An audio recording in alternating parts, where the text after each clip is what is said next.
6th. Palestine ranks third in terms of news coverage, and since much of the coverage of Palestine is about its relationship with Israel, scrutiny of Israel is even more intense than sixth place might suggest. Why does a country the size of New Jersey, with a population close to that of Manhattan, get more attention than most of the 99 countries that have greater populations? Why does Israel get more attention in international coverage than the UK, France, or Germany? More than North Korea and Iran, too. The most common explanation is the conflict.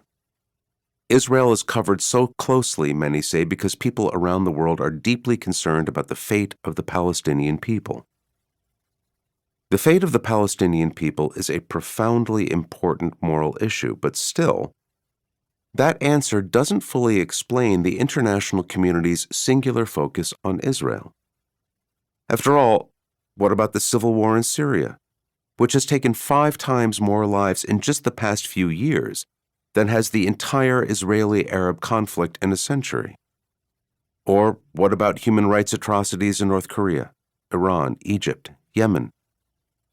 Is there a reason the Palestinians and their quest for sovereignty garner so much more coverage than similar liberation movements by the Kurds, the Basques? Is the conflict with the Palestinians a more pressing moral issue than the oppressive civil rights denial in China, the treatment of gays and lesbians throughout the Arab world, among other regions, and Saudi Arabia's murderous regime and its horrific treatment of women? As critical and painful as Israel's conflict is, why is this the one that remains in the spotlight? Others respond a bit more cynically, because it's a Jewish state. By that, they mean that many people enjoy looking for flaws in Jews or in the Jewish state.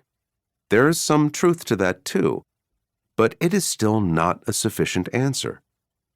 After all, many Jews in the diaspora are profoundly disturbed by Israel, sometimes divorcing themselves from it or even becoming some of its most bitter critics.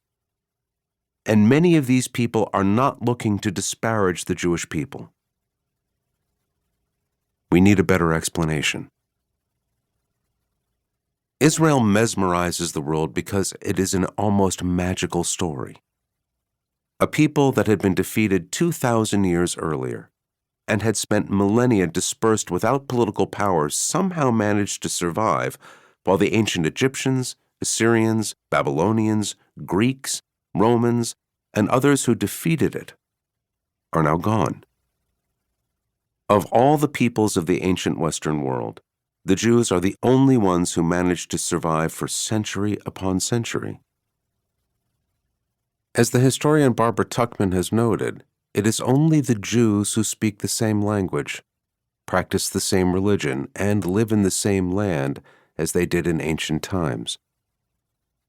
When the Third Reich devised the final solution to the Jewish problem, almost all the world either conspired or looked the other way, and the Jews came perilously close to the end.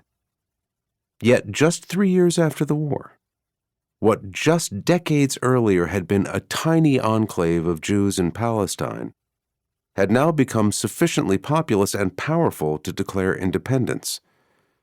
One of the world's oldest peoples had created one of the world's newest countries.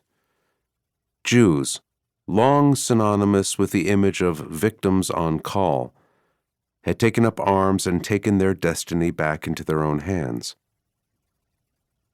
Israel mesmerizes because it is one of the greatest stories of resilience, of rebirth, and of triumph in human history. Israel fascinates because it is without question the most astoundingly successful example of a national liberation movement.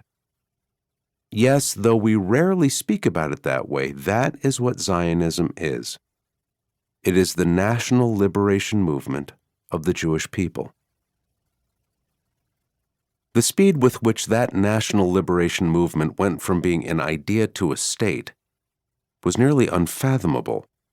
In 1896, Theodor Herzl, 1860 to 1904, who would become known as the father of modern political Zionism, published The Jewish State, which sparked Jewish imagination and passions across